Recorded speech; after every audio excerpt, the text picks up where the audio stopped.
أعوذ بالله من الشيطان الرجيم. بسم الله الرحمن الرحیم. اللہ کے نام سے شروع جو بہت مہربان رحم والا. یاسین والقرآن الحکیم إنك لمن المرسلين على صراط مستقیم.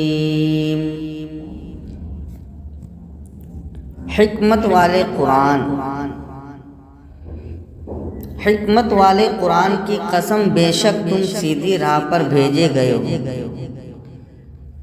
تفسیر صراط الجنان.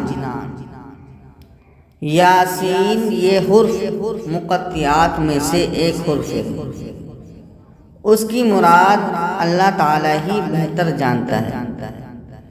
نیز اس کے بارے میں مفسرین کا ایک قول یہ بھی ہے کہ سید المرسلین صلی اللہ تعالیٰ علیہ وآلہ وسلم کے اسماء مبارکہ میں سے ایک اسم ہے.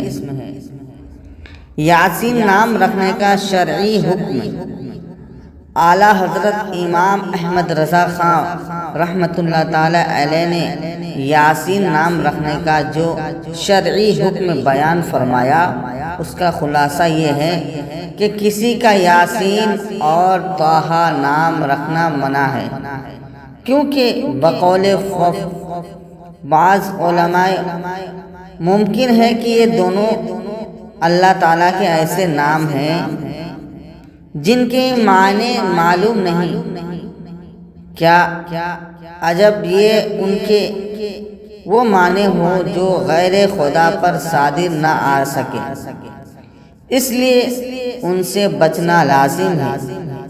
اور اعلیٰ حضرت رحمۃ اللہ تعالیٰ علیہ کے بقول یہ نبی کریم صلی اللہ تعالیٰ علیہ وسلم کے ایسے نام ہیں جن کے معنی سے واقف نہیں. ہو سکتا ہے ان کا کوئی ایسے معنی ہو جو حضور اقدس صلی اللہ تعالیٰ علیہ وآلہ وسلم کے لیے خاص ہو اور آپ کے سوا کسی دوسرے کے لیے اس کا استعمال درست نہ ہو. ان ناموں کی اعلیٰ حضرت رحمۃ اللہ تعالیٰ علیہ کی بیان کردہ رائے زیادہ مناسب ہے، کیونکہ ان ناموں کا حضور اقدس صلی اللہ تعالیٰ علیہ وسلم کے لیے مقدس نام کے طور پر ہونا زیادہ ظاہر اور مشہور ہے. نوٹ: جن حضرات کا نام یاسین ہے وہ خود کو غلام یاسین لکھیں اور بتائیں، اور دوسروں کو چاہیے کہ اسے غلام یاسین کہہ کر بلائیں. والقرآن الحکیم. حکمت والے قرآن کی قسم. اس آیت اور اس کے بعد والی دو آیت کا خلاصہ یہ ہے کہ کافروں نے حضور پر نور صلی اللہ تعالی علیہ وآلہ وسلم سے کہا تھا کہ آپ رسول نہیں ہیں اور نہ ہی اللہ تعالیٰ نے ہماری طرف کوئی رسول بھیجا ہے. ان کے اس قول کا یہاں اللہ تعالیٰ نے رد فرمایا اور قرآن مجید کی قسم ارشاد فرما کر اپنے حبیب صلی اللہ تعالی علیہ وآلہ وسلم کی رسالت کو بیان کرتے ہوئے ارشاد فرمایا: حکمت والے قرآن کی قسم، بے شک آپ ان ہستیوں میں سے ہیں جنہیں رسالت کا منصب عطا کیا گیا ہے، اور بے شک آپ ایسے سیدھے راستے پر ہیں جو منزل مقصود تک پہنچانے والا ہے. یہ راستہ توحید اور ہدایت کا راستہ ہے، اور تمام انبیاء کرام علیہ السلام اسی راستے پر رہے ہیں. سید المرسلین صلی اللہ تعالی علیہ وآلہ وسلم کی شریعت سب سے زیادہ قوی اور معتدل ہے. یاد رہے کہ تمام انبیاء کرام علیہ السلام صراط المستقیم پر ہی ہے۔ اور جب یہ ارشاد فرما دیا کہ حضور اقدس صلی اللہ تعالیٰ علیہ وسلم رسولوں میں سے ہیں، تو اسی کے زمن میں یہ بھی معلوم ہو گیا تھا کہ رسول کریم صلی اللہ علیہ وسلم صراط المستقیم پر بھی ہے۔ البتہ یہاں حضور انور صلی اللہ تعالی علیہ وسلم کے بارے میں صراحت کے ساتھ صراط المستقیم پر ہونے کی خبر دینے سے معلوم ہوا کہ آپ صلی اللہ علیہ وسلم کی شریعت سب سے زیادہ قوی اور سب سے زیادہ معتدل ہے۔ حضور اقدس صلی اللہ تعالیٰ علیہ وسلم اور صراط المستقیم، حضور پر نور صلی اللہ تعالیٰ علیہ وسلم خود بھی صراط المستقیم پر ہیں، جیسا کہ یہاں اللہ تعالیٰ نے صراحت کے ساتھ بیان فرمایا، اور آپ لوگوں کو صراط المستقیم کی دعوت بھی دیتے ہیں، جیسا کہ اللہ تعالیٰ ارشاد فرماتا ہے وَإِنَّكَ لَا تَدْعُونَ إِلَى صِرَاطٍ مُسْتَقِيمٍ۔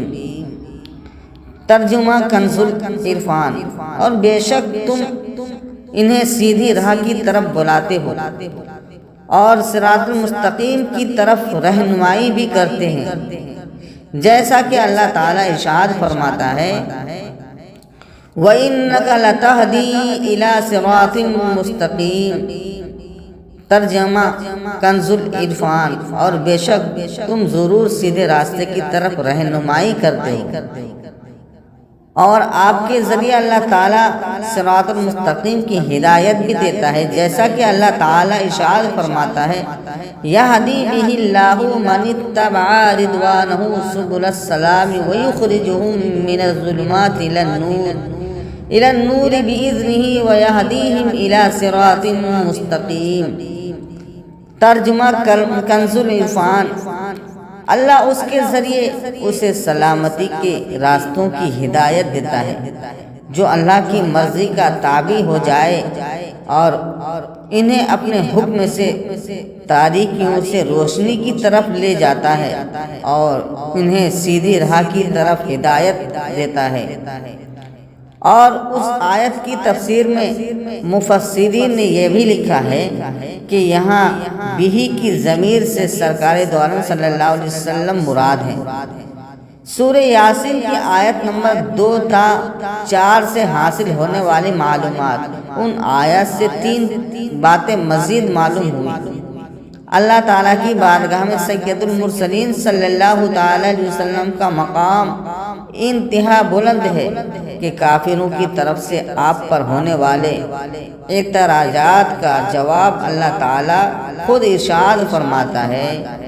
اللہ تعالیٰ کی بارگاہ میں حضور پر نور صلی اللہ تعالیٰ علیہ وسلم عظمت کے ایسے اعلیٰ مقام پر فائز ہیں کہ اللہ تعالیٰ نے آپ کی رسالت پر اپنے مقدس کلام قرآن مجید کی قسم ارشاد فرمائی ہے، اور یہ خصوصیت آپ صلی اللہ تعالیٰ علیہ وسلم کے علاوہ اور کسی نبی علیہ السلام کو حاصل نہ ہوئی۔ حضور اقدس صلی اللہ تعالیٰ علیہ وسلم کو سیادت اور سرداری کا وہ رتبہ عطا ہوا جو کسی دوسرے رسول اور نبی علیہ السلام کو عطا نہیں ہوا۔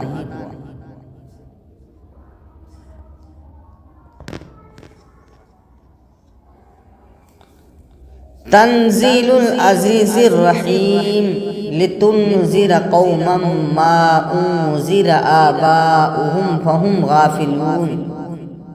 ترجمہ کنز الایمان، عزت والے مہربان کا اتارا ہوا تاکہ تم اس قوم کو ڈر سناؤ جس کے باپ دادا نہ ڈرائے گئے تو وہ بے خبر ہیں۔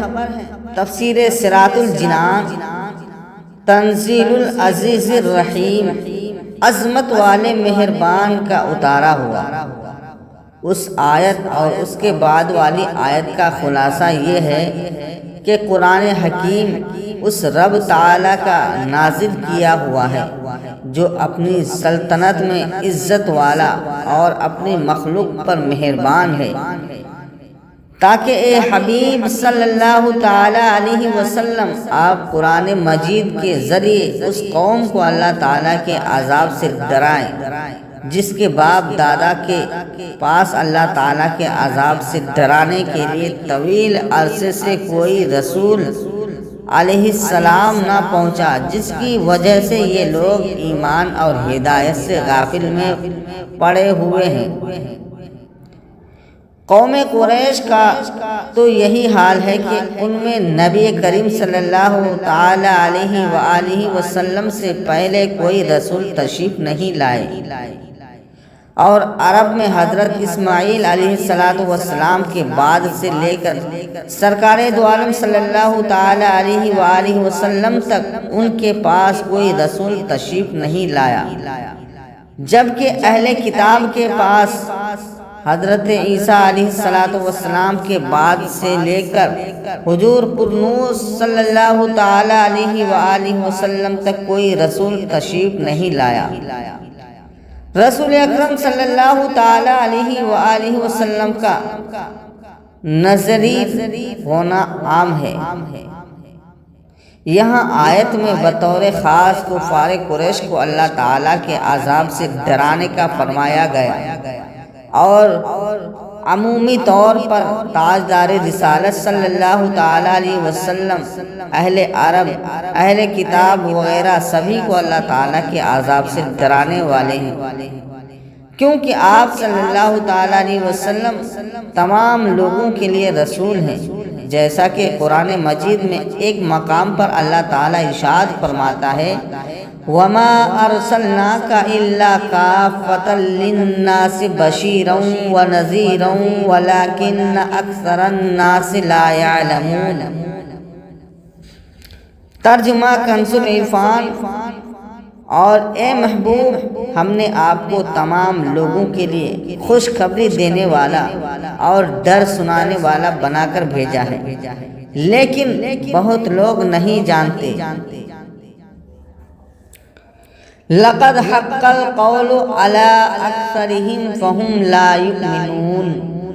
ترجمہ کنز الایمان۔ بے شک ان میں اکثر پر بات ثابت ہو چکی ہے تو وہ ایمان نہ لائیں گے۔ تفسیر صراط الجنان۔ لقد حق القول علی اکثرہم، بے شک ان میں اکثر پر بات ثابت ہو چکی ہے، اس لیے پہلی آیت میں حضور اقدس صلی اللہ تعالی علیہ وآلہ وسلم کا رسول اور نذیر ہونا بیان فرمایا گیا، اور اس آیت میں اس بات کی طرف اشارہ کیا جا رہا ہے کہ سید المرسلین صلی اللہ تعالی علیہ وآلہ وسلم کی ذمہ داری اللہ تعالیٰ کے عذاب سے ڈرانا ہے، اور کسی کو ہدایت دے دینا آپ صلی اللہ تعالی علیہ وآلہ وسلم کی ذمہ داری نہیں ہے۔ یہ اس لیے فرمایا گیا تاکہ آپ صلی اللہ تعالی علیہ وسلم کفار کے ایمان نہ لانے پر افسردہ اور غم زدہ نہ ہو۔ آیت کا خلاصہ یہ ہے کہ کفار مکہ میں سے اکثر پر اللہ تعالیٰ کا عذاب واجب ہو چکا ہے، کیونکہ اللہ تعالیٰ اپنے ازلی علم سے جانتا ہے کہ یہ لوگ اپنے اختیار سے کفر اور انکار پر اصرار کریں گے، اور کفر کی حالت میں ہی انہیں موت آئے گی۔ اس لیے اے پیارے حبیب صلی اللہ تعالی علیہ وسلم، یہ لوگ آپ کے عذاب الہی سے ڈرانے کے باوجود ایمان نہیں لائیں گے۔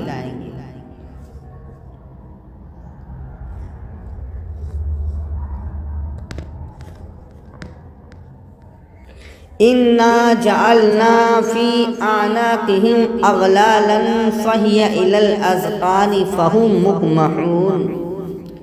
ترجمہ کنز الایمان۔ ہم نے ان کی گردنوں میں توق کر دیے ہیں کہ وہ ٹھوڑیوں تک ہیں، تو یہ اب اوپر کو منہ اٹھائے رہ گئے۔ تفسیر صراط الجنان۔ انا جعلنا فی اعناقہم اغلالا، ہم نے ان کی گردنوں میں طوق ڈال دیے ہیں۔ بعض مفسرین کے نزدیک اس آیت میں ان کافروں کے کفر میں پختہ ہونے اور وعظ و نصیحت سے فائدہ نہ اٹھا سکنے کی ایک مثال بیان فرمائی گئی ہے کہ جیسے وہ لوگ جن کی گردنوں میں غل کی قسم کا طوق پڑا ہو جو کہ تھوڑی تک پہنچتا ہے اور اس کی وجہ سے وہ سر نہیں جھکا سکتے، اسی طرح یہ لوگ کفر میں ایسے راسخ ہو چکے ہیں کہ کسی طرح حق کی طرف متوجہ نہیں ہوتے اور ان کے حضور سر نہیں جھکاتے۔ بعض مفسرین نے فرمایا ہے کہ یہ ان کی حقیقی حال کا بیان ہے اور جہنم میں انہیں اسی طرح کا عذاب دیا جائے گا، جیسا کہ دوسری آیت میں اللہ تعالیٰ نے ارشاد فرمایا اذ الاغلال فی اعناقہم، ترجمہ کنز العرفان، جب ان کی گردنوں میں طوق ہوں گے۔ شان نزول یہ آیت ابو جہل اور اس کے دو مخزومی دوستوں کے بارے میں نازل ہوئی۔ اس کا واقعہ کچھ یوں ہے کہ ابو جہل نے قسم کھائی تھی کہ اگر وہ سرکار دو عالم صلی اللہ علیہ وسلم کو نماز پڑھتے دیکھے گا تو پتھر سے سر کچل ڈالے گا۔ جب اس نے حضور پنو صلی اللہ تعالی علیہ وسلم کو نماز پڑھتے دیکھا تو وہ اسی فاسد ارادے سے ایک بھاری پتھر لے کر آیا، اور جب اس نے پتھر کو اٹھایا تو اس کے ہاتھ گردن میں چپک کر رہ گئے اور پتھر ہاتھ کو لپٹ گیا۔ یہ حال دیکھ کر وہ اپنے دوستوں کی طرف واپس لوٹا اور ان سے واقعہ بیان کیا تو اس کے دوست ولید بن مغیرہ نے کہا یہ کام میں کروں گا اور ان کا سر کچل کر ہی آؤں گا۔ چنانچہ وہ پتھر لے کر آیا اور حضور اکرم صلی اللہ تعالی علیہ وسلم ابھی نماز ہی میں پڑھ رہے تھے۔ جب وہ قریب پہنچا تو اللہ تعالیٰ نے اس کی بینائی سلب کر لی۔ وہ حضور اقدس صلی اللہ تعالی علیہ وسلم کی آواز سنتا تھا لیکن آنکھوں سے دیکھ نہیں سکتا تھا۔ یہ بھی پریشان ہو کر اپنے یاروں کی طرف لوٹا اور وہ بھی اسے نظر نہ آئے۔ انہوں نے ہی اسے پکارا اور اس سے کہا تو نے کیا کیا؟ وہ کہنے لگا میں نے ان کی آواز تو سنی تھی مگر وہ نظر ہی نہیں آئے۔ اب ابو جہل کے تیسرے دوست نے دعویٰ کیا کہ وہ اس کام کو انجام دے گا اور بڑے دعوے کے ساتھ وہ تاجدار رسالت صلی اللہ تعالی علیہ وسلم کی طرف چلاتا تھا۔ الٹے پاؤں ایسا بدحواس ہو کر بھاگا کہ وہ اوندے منہ گر گیا۔ اس کے دوستوں نے حال پوچھا تو کہنے لگا میرا حال بہت سخت ہے، میں نے ایک بہت بڑا سانڈ دیکھا جو میرے اور حضور اقدس صلی اللہ تعالی وسلم کے درمیان حائل ہو گیا۔ لات و عزا کی قسم اگر میں ذرا بھی آگے بڑھتا تو وہ مجھے کھا ہی جاتا۔ اس پر یہ آیت نازل ہوئی وَجَعَلْنَا مِن بَيْنِ أَيْدِيهِمْ سَدًّا وَمِنْ خَلْفِهِمْ سَدًّا فَأَغْشَيْنَاهُمْ فَهُمْ لَا يُبْصِرُونَ۔ ترجمہ کنز ایمان، اور ہم نے ان کے آگے دیوار بنا دی اور ان کے پیچھے ایک دیوار اور انہیں اوپر سے ڈھک دیا تو انہیں کچھ نہیں سوجھتا۔ وَجَعَلْنَا تفسیر صراط الجنان وَجَعَلْنَا مِن بَيْنِ أَيْدِيهِمْ سَدًّا، اور ہم نے ان کے آگے دیوار بنا دی۔ یہ بھی مثال کا بیان ہے کہ جیسے کسی شخص کے لیے دونوں طرف دیواریں ہو اور ہر طرف سے راستہ بند کر دیا گیا ہو تو وہ کسی طرح منزل مقصود تک نہیں پہنچ سکتا۔ یہی حال ان کفار کا ہے کہ ان پر ہر طرف سے ایمان کی راہ بند ہے، ان کے سامنے دنیا کی غرور کی دیوار ہے اور ان کے پیچھے آخرت کو جھٹلانے کی، اور وہ جہالت کے قید خانے میں قید ہیں، جس کی وجہ سے آیات اور دلائل میں غور و فکر کرنا انہیں میسر نہیں ہے۔ یاد رہے کہ ازلی کفار پر ہدایت اور ایمان کی راہ بند کر کے ان پر جبر نہیں کیا گیا، بلکہ انہوں نے خود جو کفر پر اصرار کیا، تکبر، عناد اور سرکشی کی راہ کو مستقل اختیار کیا، اسی عظیم جرم کی سزا کے طور پر ان کے لیے ایمان کا راستہ بند کر دیا گیا ہے، لہذا اس پر کسی طرح کا اعتراض نہیں کیا جا سکتا۔ وَسَوَاءٌ عَلَيْهِمْ أَأَنذَرْتَهُمْ أَمْ لَمْ تُنذِرْهُمْ لَا يُؤْمِنُونَ۔ اور انہیں ایک سا ہے، تم انہیں ڈر سناؤ، ڈراؤ یا نہ ڈراؤ، وہ ایمان لانے کے نہیں۔ تفسیر صراط الجنان۔ وَسَوَاءٌ عَلَيْهِمْ أَأَنذَرْتَهُمْ أَمْ لَمْ تُنذِرْهُمْ، اور تمہارا انہیں ڈرانا اور نہ ڈرانا ان پر برابر ہے، یعنی اے حبیب صلی اللہ تعالی علیہ وسلم، جن کافروں کا کفر پر جمے رہنا تقدیر الہی میں لکھا ہوا ہے، آپ کا انہیں اللہ تعالیٰ کے عذاب سے ڈرانا یا نہ ڈرانا ان کے حق میں برابر ہے۔ یہ انہیں کوئی نفع نہ دے گا اور وہ کسی صورت ایمان نہیں لائیں گے۔ کافروں کا ایمان نہ لانا اس وجہ سے نہیں کہ خدا نے انہیں کفر پر ڈٹے رہنے پر مجبور کر دیا تھا کہ وہ چاہتے بھی تو ایمان نہ لا پاتے، بلکہ خود ان کافروں نے ضد و عناد کی وجہ سے حق قبول کرنے کی صلاحیت ختم کر لی تھی۔ یاد رہے کہ رسول کریم صلی اللہ علیہ وسلم کا کافروں کو اللہ تعالیٰ کے عذاب سے ڈرانا آپ صلی اللہ علیہ وسلم کے اپنے حق میں نہ ڈرانے کے برابر نہیں ہے، کیونکہ ڈر سنا کر آپ نے تبلیغ کی ذمہ داری پوری کر دی اور آپ صلی اللہ علیہ وسلم کو تبلیغ کرنے کا ثواب ملے گا۔ انما تنذر من اتبع الذکر وخشی الرحمن بالغیب فبشرہ بمغفرۃ واجر کریم۔ ترجمہ کنز ایمان۔ تو اسی کو ڈر سناتے ہو جو نصیحت پر چلے اور رحمان سے بے دیکھے ڈرے، تو انہیں بخشش اور عزت کے ثواب کی بشارت دو۔ تفسیر صراط الجنان۔ انما تنذر من اتبع الذکر،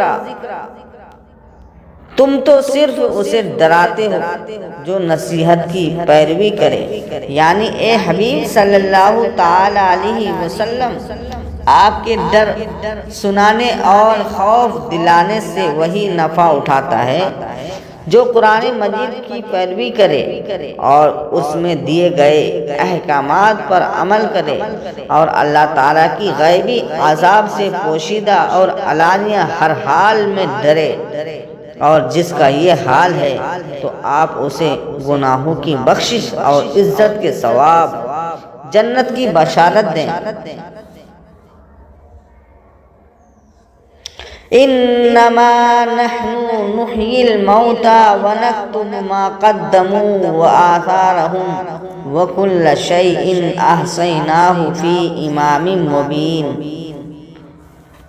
بے شک ہم مردوں کو جلائیں گے، اور ہم لکھ رہے ہیں جو انہوں نے آگے بھیجا، اور جو نشانیاں پیچھے چھوڑ گئے، اور ہر چیز ہم نے گن رکھی ہے ایک بتانے والی کتاب میں۔ تفسیر صراط الجنان: انا نحن نحیی الموتیٰ، بے شک ہم مردوں کو زندہ کریں گے۔ اس سے پہلی آیات میں دین کے ایک بنیادی اصول یعنی رسالت کا ذکر ہوا، اور اب یہاں سے ایک اور بنیادی اصول یعنی قیامت کا ذکر کیا جا رہا ہے۔ چنانچہ اس آیت کا خلاصہ یہ ہے کہ بے شک قیامت کے دن ہم اپنی کامل قدرت سے مردوں کو زندہ کریں گے۔ نیز دنیا کی زندگی میں انہوں نے جو نیک اور برے اعمال کیے وہ ہم لکھ رہے ہیں تاکہ ان کے مطابق انہیں جزا دی جائے، اور ہم ان کی وہ نشانیاں اور وہ طریقے بھی لکھ رہے ہیں جو وہ اپنے بعد چھوڑ گئے، خواہ وہ طریقے نیک ہو یا برے، اور ایک ظاہر کر دینے والی کتاب لوح محفوظ میں ہر چیز ہم نے شمار کر رکھی ہے۔ وہ آثارہم اور ان کے پیچھے چھوڑے ہوئے نشانات۔ اس کی تفسیر میں بیان ہوا کہ لوگ جو طریقے اپنے پیچھے چھوڑ گئے وہ لکھے جا رہے ہیں۔ یہ طریقے اچھے بھی ہو سکتے ہیں اور برے بھی، دونوں کا حکم جدا جدا ہے، لہٰذا لوگ جو نیک طریقے نکال لیتے ہیں ان کو بدعت حسنہ یعنی اچھی بدعت کہتے ہیں، اور اس طریقے کو نکالنے والوں اور اس پر عمل کرنے والوں دونوں کو ثواب ملتا ہے، اور جو برے طریقے نکالتے ہیں ان کو بدعت سیئہ یعنی بری بدعت کہتے ہیں۔ اس طریقے کو نکالنے والے اور عمل کرنے والے دونوں گناہگار ہوتے ہیں۔ مسلم شریف کی حدیث میں ہے، سید عالم صلی اللہ تعالی علیہ وسلم نے ارشاد فرمایا، جس شخص نے اسلام میں نیک طریقہ نکالا اس کو طریقہ نکالنے کا بھی ثواب ملے گا، اور اس پر عمل کرنے والوں کا بھی ثواب ملے گا، اور عمل کرنے والوں کی اپنے ثواب میں کچھ کمی نہ کی جائے گی۔ اور جس نے اسلام میں برا طریقہ نکالا تو اس پر وہ طریقہ نکالنے کا بھی گناہ ہوگا، اور اس طریقے پر عمل کرنے والوں کا بھی گناہ ہوگا، اور ان عمل کرنے والوں کے اپنے گناہ میں کچھ کمی نہ کی جائے گی۔ اس سے معلوم ہوا کہ سینکڑوں اچھے کام جیسے شریعت کے مطابق فاتحہ 11ویں، سوم 40واں، عرس ختم اور میلاد کی محفلیں وغیرہ، جنہیں کم علم لوگ بدعت کہہ کر منع کرتے ہیں اور لوگوں کو ان نیکیوں سے روکتے ہیں، یہ سب نیک کام درست اور عذر ثواب کا باعث ہے، اور ان کو بدعت سیئہ یعنی بری بدعت بتانا غلط ہے۔ یہ طاعات اور نیک اعمال جو ذکر و تلاوت اور صدقہ و خیرات پر مشتمل ہیں، بری بدعت نہیں، کیونکہ بری بدعت وہ برے طریقے ہیں جن سے دین کو نقصان پہنچتا ہے اور جو سنت کے مخالف ہیں، جیسا کہ حدیث شریف میں آیا ہے کہ جو قوم بدعت نکالتی ہے اس سے بدعت کی مقدار سنت اٹھ جاتی ہے۔ تو بری بدعت وہی ہے جس سے سنت اٹھتی ہو، جیسا کہ بعض لوگوں نے صحابہ کرام رضی اللہ تعالیٰ عنہم اجمعین اور رسول کریم صلی اللہ تعالیٰ علیہ وسلم کے اہل بیت رضی اللہ تعالیٰ عنہم سے عداوت رکھنے کی بری بدعت نکالی، جس کی وجہ سے صحابہ کرام اور اہل بیت رضی اللہ تعالیٰ عنہم کے ساتھ محبت اور نیاز مندی کا طریقہ اٹھ گیا، حالانکہ شریعت میں اس کا تاکیدی حکم ہے۔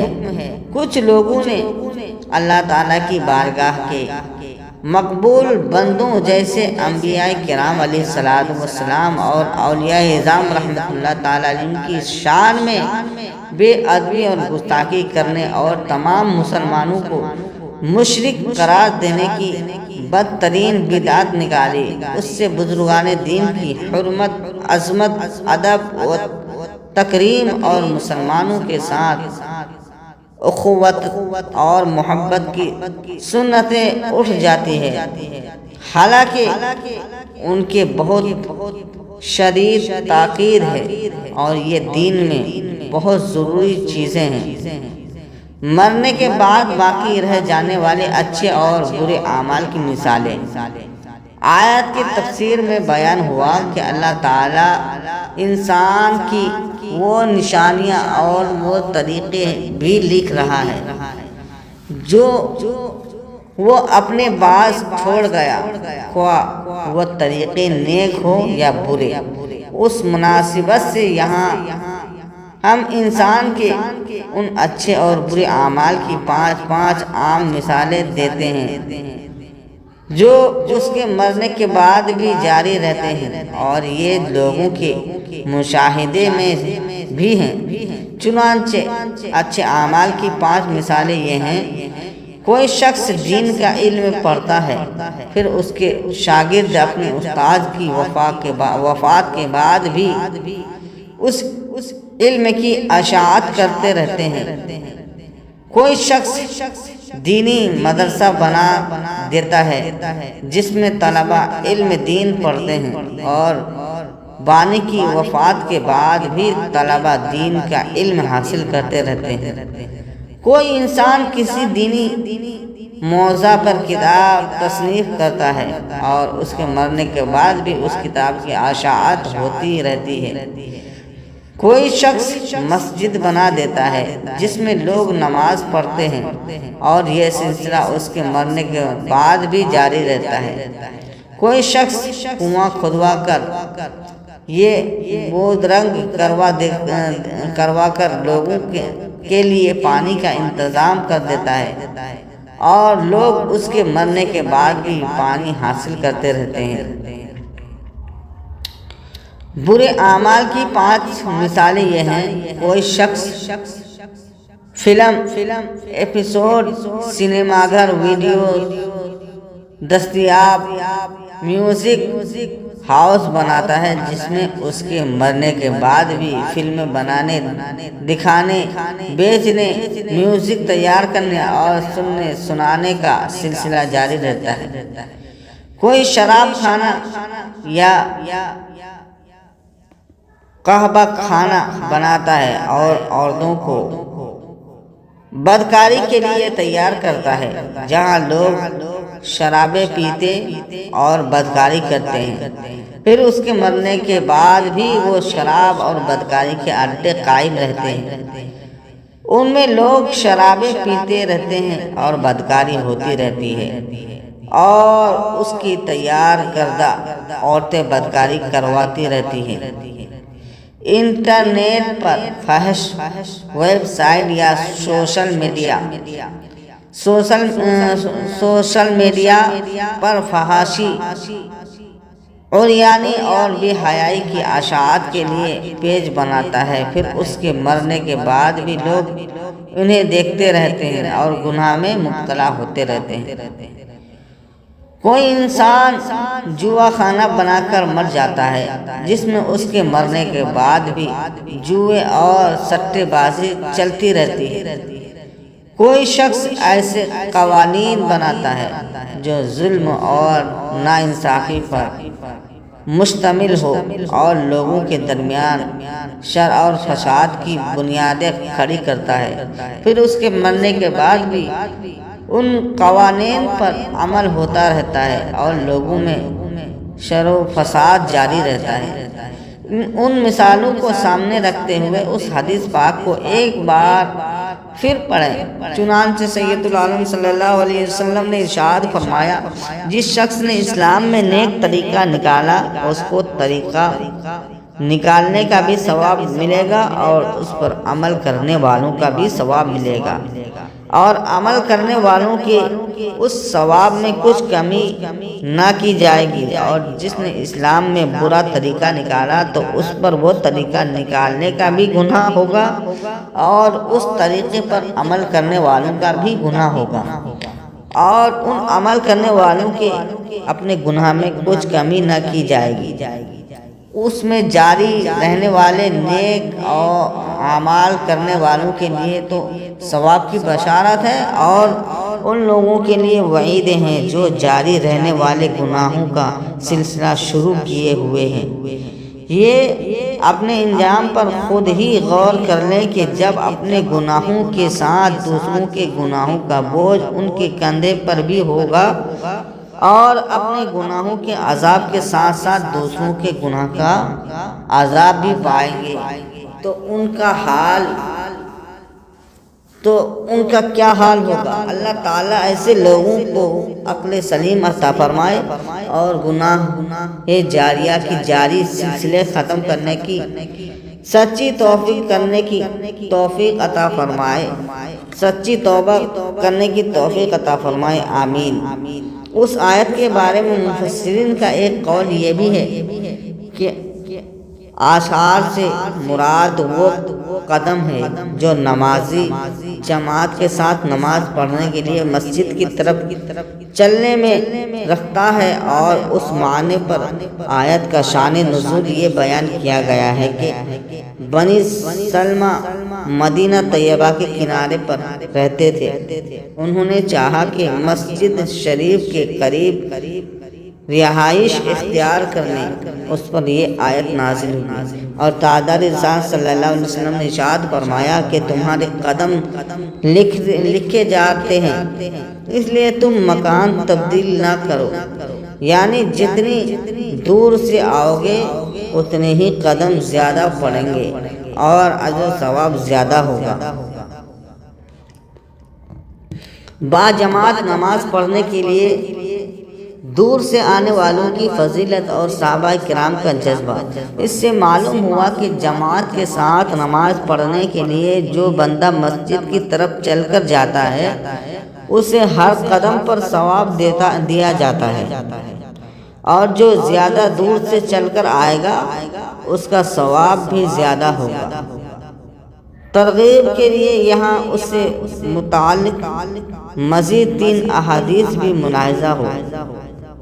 حضرت ابو ہریرہ رضی اللہ تعالیٰ عنہ سے روایت ہے، حضور اقدس صلی اللہ تعالیٰ علیہ وسلم نے ارشاد فرمایا، جب آدمی اچھی طرح وضو کرے پھر مسجد کی طرف نکلے اور اسے گھر وغیرہ سے مسجد کی طرف جانے کے لیے نماز نے نکالا ہو تو جو قدم بھی وہ رکھتا ہے اس کے بدلے 1 درجہ بلند کر دیا جاتا ہے اور 1 گناہ معاف کر دیا جاتا ہے۔ حضرت ابو موسیٰ اشعری رضی اللہ تعالیٰ عنہ سے روایت ہے، نبی کریم صلی اللہ علیہ وسلم نے ارشاد فرمایا، لوگوں میں سب سے زیادہ نماز کا اجر اس شخص کو ملتا ہے جو سب سے زیادہ دور سے نماز پڑھنے آئے، اس کے بعد اسے اجر ملتا ہے جو اس کے بعد دور سے آنے والا ہو۔ حضرت ابو ہریرہ رضی اللہ تعالیٰ عنہ سے روایت ہے، رسول کریم صلی اللہ علیہ وسلم نے ارشاد فرمایا، جو شخص مسجد سے جتنا زیادہ دور ہے اسے جماعت میں شامل ہونے کی باعث اتنا ہی زیادہ ثواب ملتا ہے۔ یہاں با جماعت نماز پڑھنے کے لیے دور سے چل کر آنے میں صحابہ کرام رضی اللہ تعالیٰ عنہ کے جذبے کی ایک جھلک ملاحظہ ہو۔ چنانچہ حضرت ابو بن کعب رضی اللہ تعالیٰ عنہ فرماتے ہیں، میں ایک ایسے شخص کو جانتا ہوں جس کا گھر مسجد نبی سے سب سے زیادہ دور تھا اور اس کی نماز کبھی قضا نہیں ہوتی تھی۔ میں نے اسے مشورہ دیا کہ دراز گوش خرید لو جس پر سوار ہو کر دھوپ اور اندھیرے میں آسانی سے مسجد تک آ سکو۔ اس نے کہا اگر میرا گھر مسجد نبوی کے پہلو میں ہوتا تو یہ میرے لیے کوئی خوشی کی بات نہ تھی۔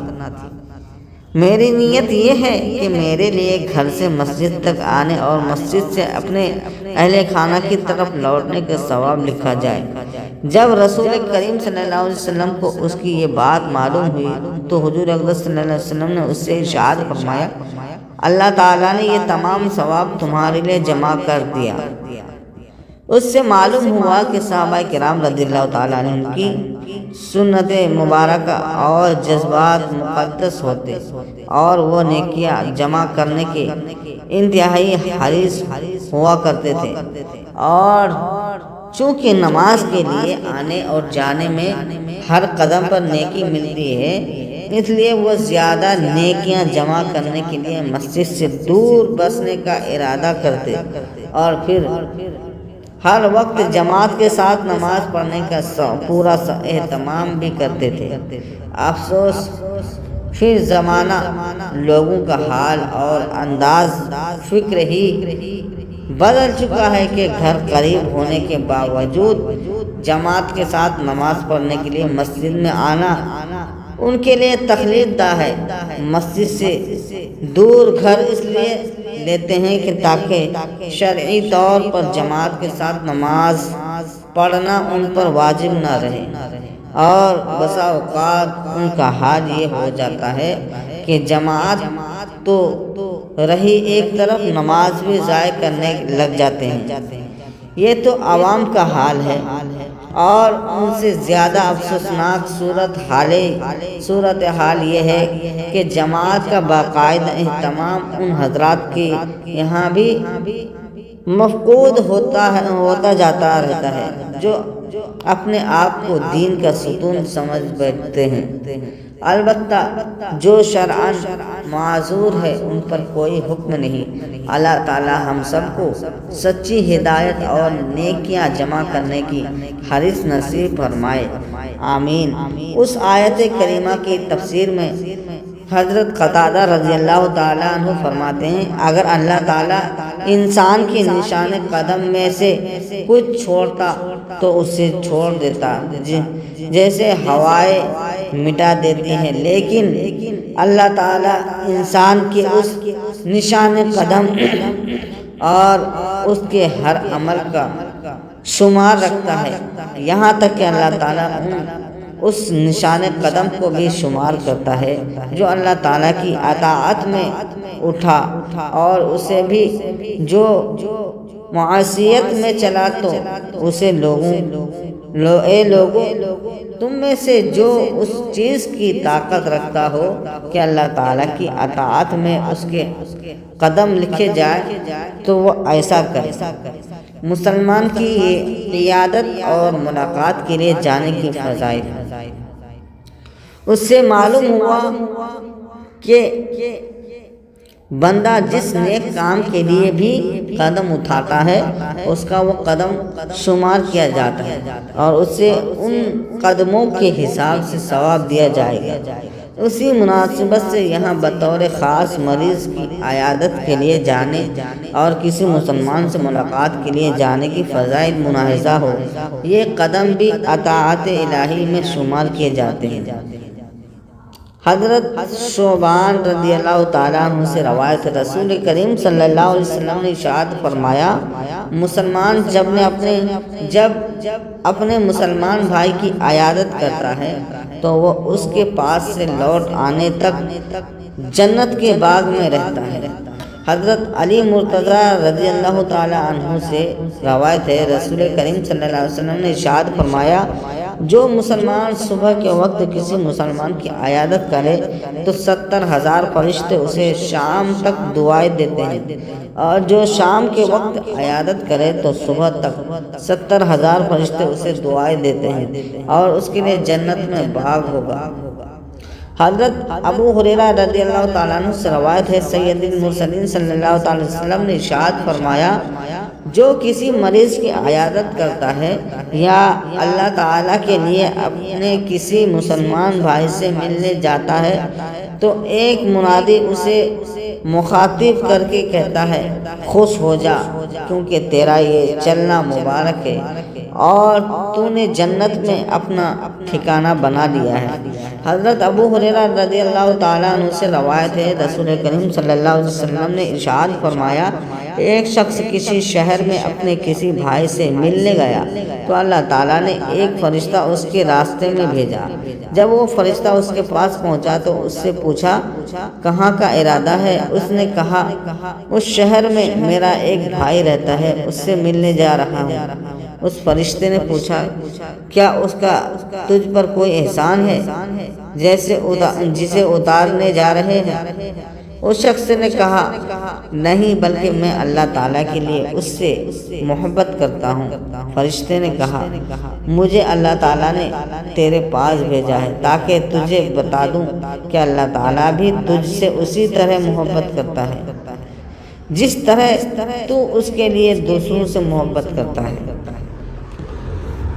اللہ تعالیٰ ہمیں مسلمان مریضوں کی عیادت کے لیے جانے اور اپنی رضا کے لیے مسلمان بھائیوں سے ملنے کی توفیق عطا فرمائے، آمین یا رب العالمین۔